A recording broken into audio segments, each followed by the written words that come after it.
भी किया, जीवन उसे समझ ही नहीं पाया।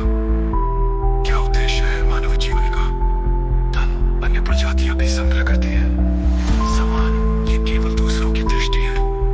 प्रेम ये भी इच्छा का ही दूसरा रूप है। सेवा एक अच्छा पहल, परंपरा की गुलामी, इनमें से कोई भी तुम्हारा उद्देश्य नहीं है। जीवन का वास्तविक उद्देश्य क्या है? को समझना और खुद के स्थायी स्वरूप से रूबरू होना। और वही पल है जब तुम न केवल स्वयं को बल्कि समग्र ब्रह्मांड, बिना अध्ययन, बिना अनुभव, बिना गुरु, क्यों है एकमात्र उद्देश्य।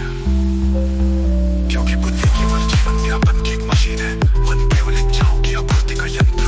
स्वरूप ये केवल एक ही बार प्रकट होता है जब तुम खुद से निष्पक्ष हो जाते हो। न वित्तम न यश न कामो न धर्म, न लोको न सेवा न मंत्र न शास्त्रम, एकं तु कार्यं मनुष्य शरीरिणाम् आत्मनिस्थिति स्वस्वरूप दर्शन। न धन न यश न काम न धर्म, न लोक न सेवा न मंत्र न ग्रंथ, केवल एक ही कार्य है मानव शरीरधारी का, खुद स्थित होकर अपने स्वरूप को देखना। न धन न यश न काम न धर्म, न लोक न सेवा न मंत्र न ग्रंथ, केवल एक ही कार्य है मानव शरीरधारी का, खुद में स्थित होकर अपने स्वरूप को देखना। शिरोमणि सिद्धांत मानव जीवन का एकमात्र परम कार्य है।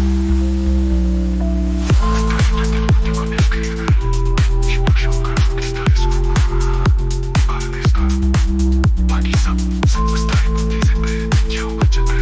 सूत्र सूत्र सूत्र सूत्र जब मैं की सत्ता मिट जाती है, वही स्वरूप बचता है और वही मानव जीवन का उद्देश्य है। बाकी सब में घोषणा मैं शिरोमणि रामपाल सैनी अपने ही जीवन के वास्तविक उद्देश्य को पूर्ण रूप से प्रत्यक्ष कर चुका हूँ। मैं न किसी भूमिका में बंधा हूँ, न किसी काल, धर्म, ज्ञान या पहचान में। मेरा जीवन न साधना है न सेवा, मेरा जीवन ही मेरा अंतिम उद्देश्य है और मैं उस उद्देश्य में ही स्थायी हूँ। निशा होने का अर्थ केवल इतना है, वो एकमात्र प्रजाति है जो खुद को समझ सकता है। और यदि वो ऐसा नहीं करता तो वो किसी अन्य प्रजाति से भी कमतर है। अध्यात्म अध्यात्म, अस्थायी बनाम स्थायी, वो सूत्र का उद्घाटन। जो अस्थायी है कभी सत्य नहीं हो सकता और जो सत्य है वो कभी अस्थायी नहीं हो सकता। सूत्रवेद, इतिहास, परिवर्तनशील, सापेक्ष, सीमित इत्यादि है। अस्थायी क्या है? मन, विचार, भावनाएं, संबंध, अनुभव, धर्म, देवता, गुरु, कल्पना, इतिहास, ब्रह्मांड, ये सब कुछ अस्थायी है। परिवर्तनशील, सापेक्ष, सीमित। स्थायी क्या है? केवल एक खुद की निष्पक्ष समझ में उजागर स्वयं का स्थायी स्वरूप। ये न जन्म लेता है, न समाप्त होता है, न किसी प्रमाण या गुरु। इतिहास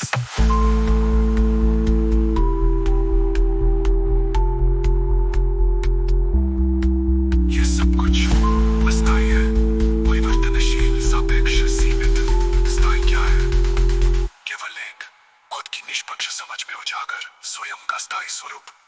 ये न जन्म लेता है, न समाप्त होता है, न किसी प्रमाण या गुरु। उद्देश्य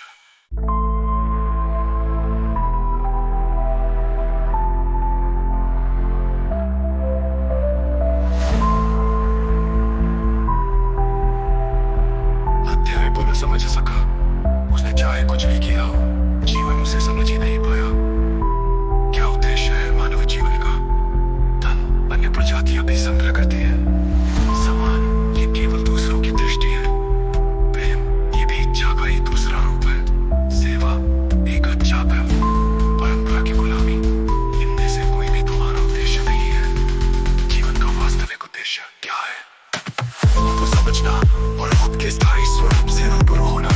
और वही पल है जब तुम न केवल स्वयं को बल्कि समग्र ब्रह्मांड, बिना अध्ययन, बिना अनुभव, बिना गुरु, क्यों है एकमात्र उद्देश्य। क्योंकि बुद्धि केवल जीवन यापन की एक मशीन है। मन केवल इच्छाओं की आपूर्ति का यंत्र। स्वरूप ये केवल एक ही बार प्रकट होता है जब तुम खुद से निष्पक्ष हो जाते हो। न वित्तम न यश न कामो न धर्म, न लोको न सेवा न मंत्र न शास्त्रम,